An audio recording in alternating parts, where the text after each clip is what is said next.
So a few things we need to consider when we talk about testing and debugging Azure Web Apps. So debugging locally happens normally, just like you would debug in any .NET scenario in Visual Studio. Debugging remotely requires other methods. And the reason why debugging remotely matters is because as we set up things like authentication, or if we're in different environments, we may be looking for behavior that only happens under specific scenarios. For example, if we were being authenticated through Active Directory, or Twitter, or Google, or a Microsoft Live account, that authentication might only be able to occur properly when we're in a production or staging environment, not going against our local host. So it's critical that we be able to debug remotely to take a look at those methods in an environment where they're really happening. Connectors, authentication, authorization, etc. are all bound to external instances. They're not going to be bound to our local host. Now, there's ways that we can trick it if you still have a hosts file on your Windows 10 machine or other scenarios like that, but it's not ever going to be realistic unless we can actually debug against the Azure server instance. Remote debugging for .NET Core-based solutions is problematic, and the reason that I say that is because as of this writing, there's a lot of documentation and there are walkthrough videos for .NET Core-based scenarios that refer to an additional step you need to take to remote debug .NET Core-based solutions, and they usually refer to attaching manually to a dnx.com assembly. That dnx.com assembly no longer exists, and it's really not realistic as of the Azure 2.91 SDK to remote debug .NET Core scenarios. So that's why, for example, at the beginning of this session, we selected a typical ASP.NET Web application in order to demonstrate remote debugging. There's also a lot of insight that can be gained via the application insight telemetry, and we'll take a look at that a little bit and see what happens there. And as a note, legacy methods also still work. If for some reason you need to send debug code to your response.write, or you need to change a flag in your web config for your remote only debug information to show on your screen, those also work fine. In general, we don't need those legacy methods anymore because, as I'm going to demonstrate, we can just take a look at that code the way that it's responding live against the Azure VM or the Azure service itself. So let's flip back over to Visual Studio and take a look at some advanced testing and debugging scenarios. So we're back over here in Visual Studio 2015 to look at some advanced testing and debugging scenarios for our Office Point Live Azure Web App. And so you recall earlier in a session, we were able just to set a breakpoint here. So here's our same method that when we left it is calling and getting some latest news articles. And of course, if we just run that, it's going to pull it up locally at our local host, however we've configured it or overridden based on our port selection. Then if we click back, then of course now it's going to pull up our breakpoint and we see it here locally. A couple of things I want to point out here. So if I were to just in the immediate window say datetime.now, you'll see that the local time here is 10:17 a.m. I want you to keep that in the back of your mind there. It's 9:16 at 10:17 a.m. Of course, if we just let that run, it's going to pull it up and say, here's some recent news, etc., etc.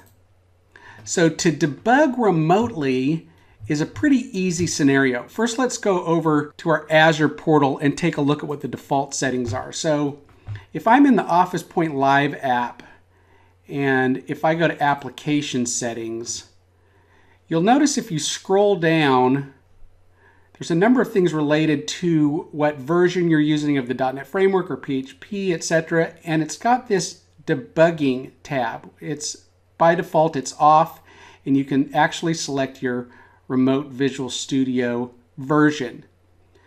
We're not going to touch this here. Instead, what we're going to do is right through the Azure Server Explorer, we're going to expand our app service node. I'm going to expand and pick our Office Point Live instance, and I'm going to say attach debugger. And Visual Studio is going to go out and actually enable remote debugging for us. Now, quick note, this lasts typically 48 hours. So every time it enables this remote debugging, it's going to last and be in remote debug mode for about 48 hours. That adds a little bit of overhead. You can go and turn this off afterwards, but this will last for about 48 hours every time you do this process. So now it's going to warm up the site. It's going to find a process automatically to attach to in the Azure server instance.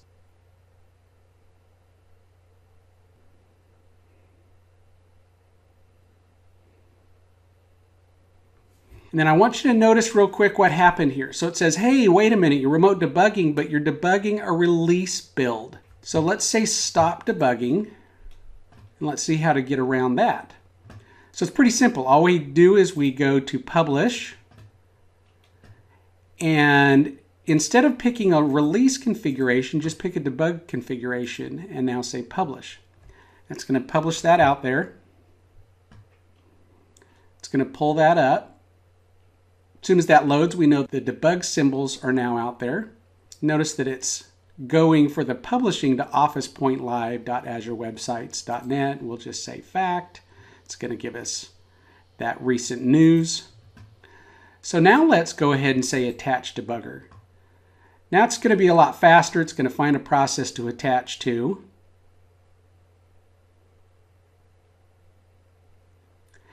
And a couple of things I want you to notice here. Number one, notice how it automatically took this officepoint.liquiddaffodil.com from production for us. So this is really helpful when we're debugging. We're trying to figure out what's happening with our services. So it pulls it up. Now if I say fact, it's going to stop on our breakpoint in production.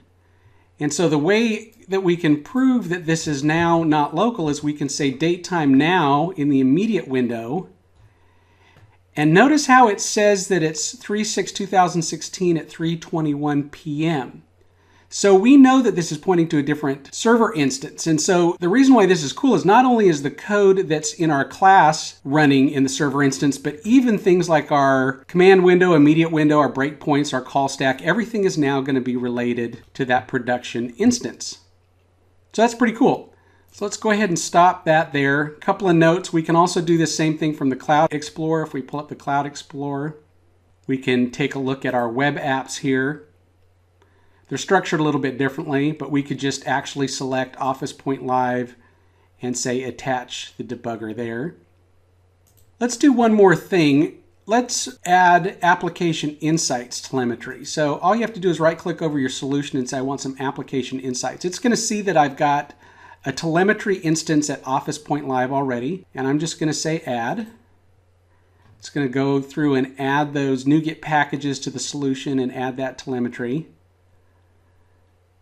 All of the dependencies.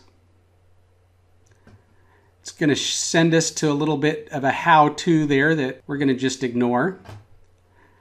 Now let's go ahead and pull that up in Internet Explorer.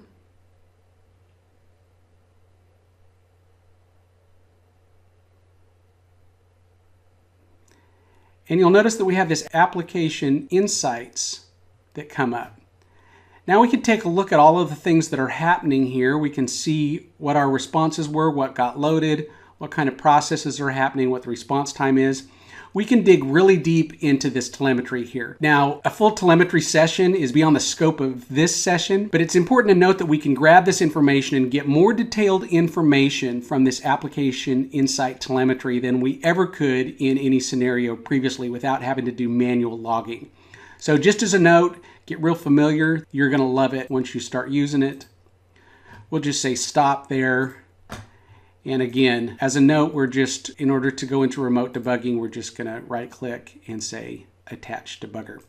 All right, so that's going to be pretty important because the next things we're going to do are some advanced scenarios that will require that we grab credentials, evaluate credential information, and that we have to be looking at our code in a production instance. Let's flip back over to the slide deck and take a look at a couple of these advanced development scenarios we're going to walk through that require authentication and remote debugging.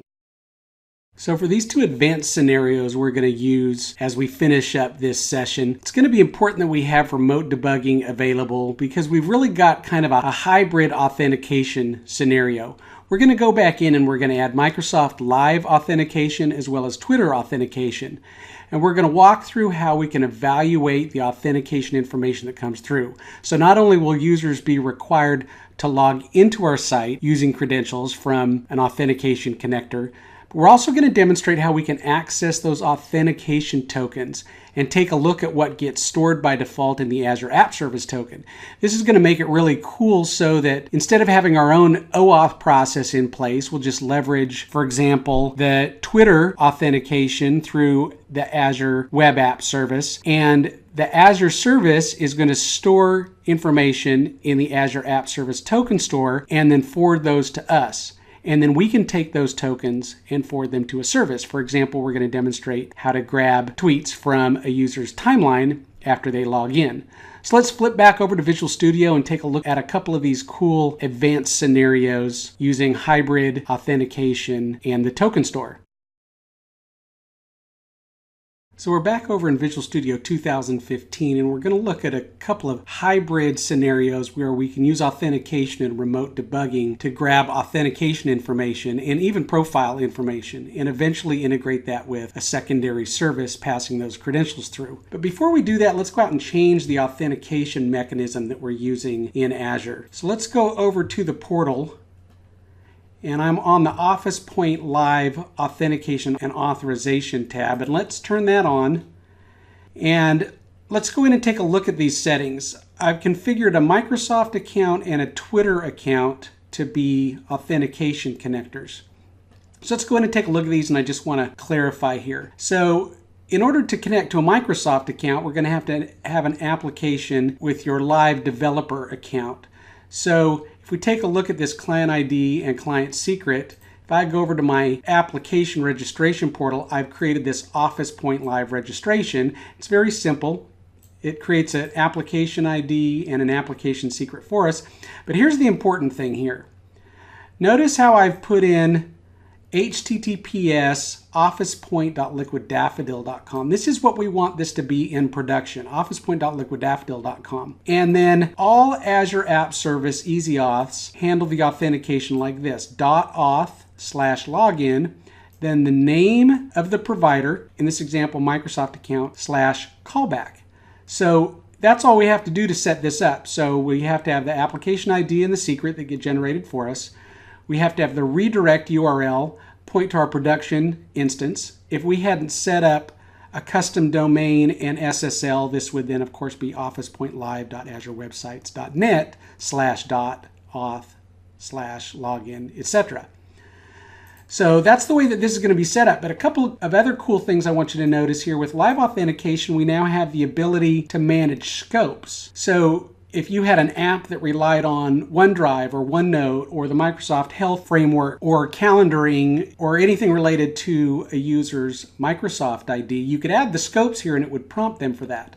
For this example, I've added basic offline access and sign in so that we can just grab basic profile information. And then I've also created out at dev.twitter.com a Twitter app called Office Point, and the Twitter app has given me an API key and an API secret that I put in there. So it's really just that simple. And then we're going to say, for this first example, instead of allow no request, we're going to force them to log in with a Microsoft account. And let's say save. Now we're going to go back to Visual Studio and walk through a couple of things that will break or not give us the information. So the first scenario is just running it locally. If we run it locally, it's not going to prompt us for a Microsoft account. So we're unable to test in that scenario. But watch what happens when we go to publish. So remember, we're going to be publishing the debug symbols. Let's go back here and make sure we're in debug configuration. So we'll say publish. And watch what happens now when this publish page loads up with the Azure website.net. See how it says we're unable to complete your request? This is because it needs the redirect URI of the production instance, which is now officepoint.liquiddaffodil.com. So here's where we can enable remote debugging and watch how that comes through.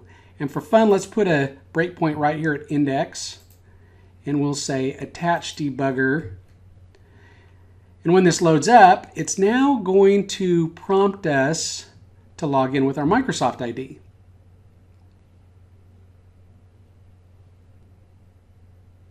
Great, and it's going to say, hey, do you approve these scopes, which you'll notice are the same 3 scopes that we selected earlier. We'll say yes. And it's going to redirect us back to our site. And a couple of things I want you to notice here. Now if we say this.user,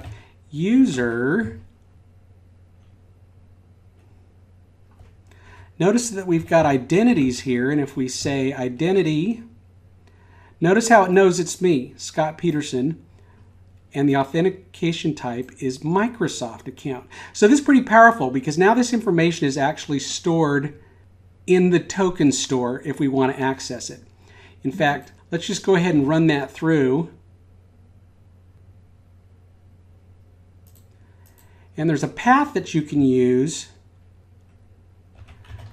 .auth/me, and it'll actually spill out all of the information that's in the token store. So whatever the URL is, if it's got authentication that's active, you can just say .auth/me, and there we go. It's got all of my basic profile information from my Microsoft account.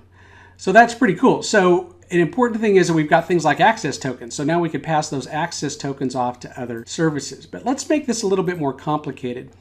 Let's go back over to the portal and let's say force users to log in with Twitter.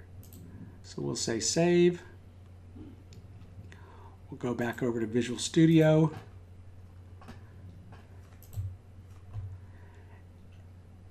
And now let's attach the debugger.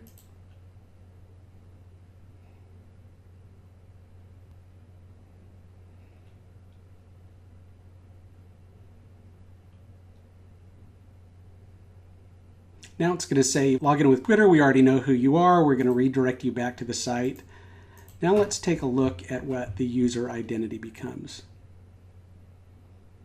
So now we've got Twitter handle, which is Geeksmith, authentication type Twitter. We let that run through the process.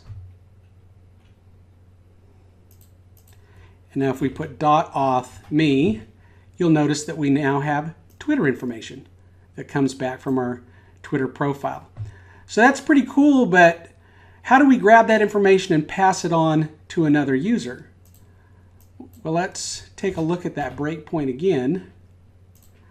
And let's take a look at a couple of things here. Let's take a look at the request and now the headers. Notice that we've got some values that get passed in these headers.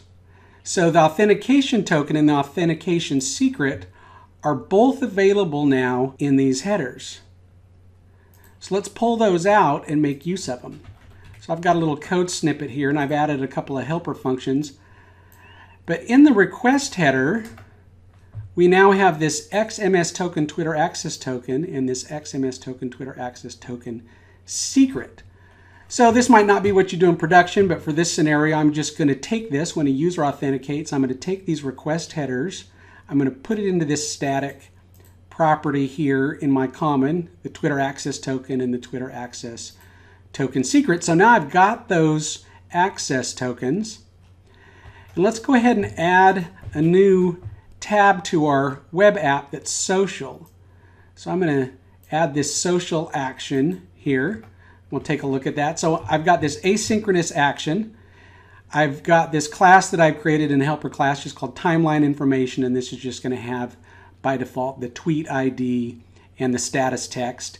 And then I've got this timeline helper that's going to go out and call the Twitter API. And notice that I'm passing my consumer key and my consumer key secret, the same ones that I set up in Azure. And then I'm passing in the access tokens from the specific user. So if we were just to look at that code, if you're familiar with Twitter authentication, it's just a quick method that creates that signature and the hash and then pops that in to the authorization header and makes a call to the home timeline.json, and that comes back and I deserialize it into this object. So it's a very simple helper method. And then I'm going to pop this back into the view. So let me create that view. That way we can see Twitter timeline information on that social tab. So I'll say home and I'll say add view and we'll call that social. We'll just take the defaults and I'll just drag that social view content in there. So notice what's happening here. I'm just taking that timeline information that I pop into the model for each one of those in that list and I'm just printing out the actual .text. That .text is the Twitter status for the top 20 tweets in my timeline. So let's take a look at that. We'll put a breakpoint here to make sure that we grab that. And we'll put a breakpoint here so that we can see the timeline that comes back.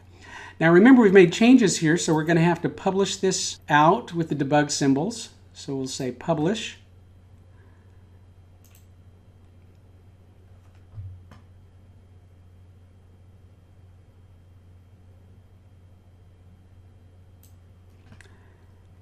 And we will also now say attach debugger. Load that up.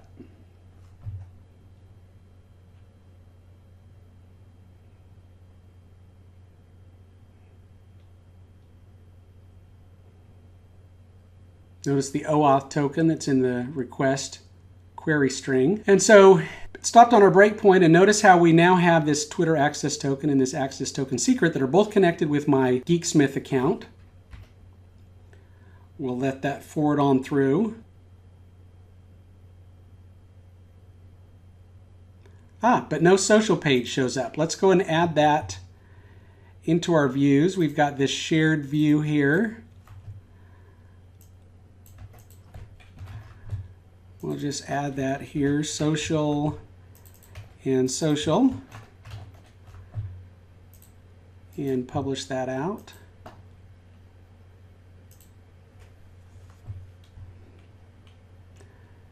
Now you also notice when this publishes out that Twitter understands it. This is because the Twitter authentication is not directly connected to a redirect URI, but we're still not going to be able to grab the tokens appropriately. So let's close that. Let's attach the debugger here.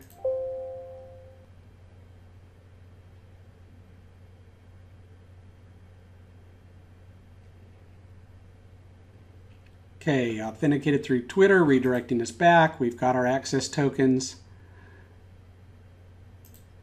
Let's forward that on through. Now I've got our social tab. Let's click on the social tab. And you'll notice that we've grabbed this timeline. We've now got the top 20 tweets in there. We've got the tweet ID, and we also have the text from each one of the tweets. And then we'll load that up, and look at that. Sure enough, that's showing all of the latest tweets on our page. Now remember, the cool thing here is that the authentication was handled for us by Azure. We didn't have to put in all of the OAuth token, the back and forth token authentication stuff for OAuth. We just got the information, got the tokens, and we're able to pass them off to the service. This is the really cool thing about Azure Web App EasyAuth. And again, you can create extensions for this and have some third-party ones that you develop on your own. So let's close that. Let's take a look at one more scenario that might be kind of fun. Let's go back and use, for our client, instead of calling news, let's call notifications. And if you went through this session on notification APIs, you know that we've got the ability to notify Bill Gates that we need to get a phone call from him. So let's post a notification that lets Bill Gates know we need him to call, and then we can have him immediately call us. In fact, we'll just get rid of the news there and get rid of any of that information in the view.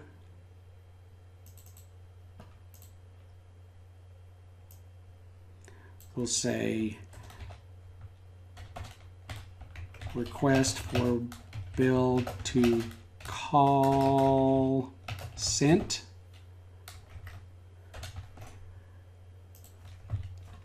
And so this is going to go through the process. It's going to call our API to send a notification to Bill Gates, and then hopefully Bill Gates will call us shortly. So once again, in order to debug that remotely, we're going to have to publish it. We'll say publish. So this process is going to occur now. Instead of getting recent news or a random interesting fact, it's going to ask Bill Gates to call us. So we'll wait for that to publish. All right. And now we'll attach the debugger.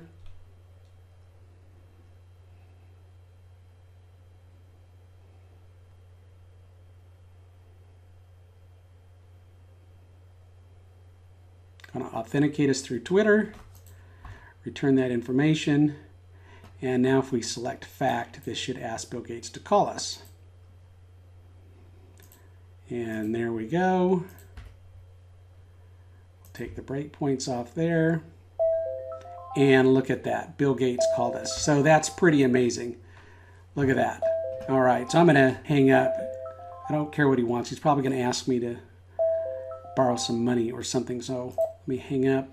All right, let's go back over to the slide deck and see what we can do to finish up this cool session. So we've covered a lot of cool scenarios in this session on Azure Web Apps, and there's probably a lot that we've done that's really got you thinking about your own websites and how to migrate those. That's a really good next step. Start migrating existing websites to Azure Web Apps. And also start evaluating methods in your existing websites that should be exposed as API methods, and practice integrating API apps into your web apps. It's also a good opportunity to start evaluating methods that can be reused as functions and create Azure functions and integrate them that way. Also, you might want to go out and identify relevant web app extensions that could be used to avoid rolling your own code. There's a lot of scenarios where you might need some functionality, but there could be an extension that exists that you can leverage instead. And as always, this is a good opportunity to evaluate your Azure resource and storage configurations. Make sure you've cleaned those up so that you're not charged for them, as well as making sure that all of the regions for your Azure resource groups are lined up so that you can take advantage of the cross-app service functionality. In this session, we've covered a whole lot of cool and powerful new features of Azure Web Apps and walked through leveraging these features and tools when developing your own Azure Web Apps for your organizations, including testing, remote debugging, authorization and authentication via Azure App Service EasyAuth, and connecting API apps into your existing web apps. Now it's time for you to get out and start developing or migrating your own Azure Web Apps.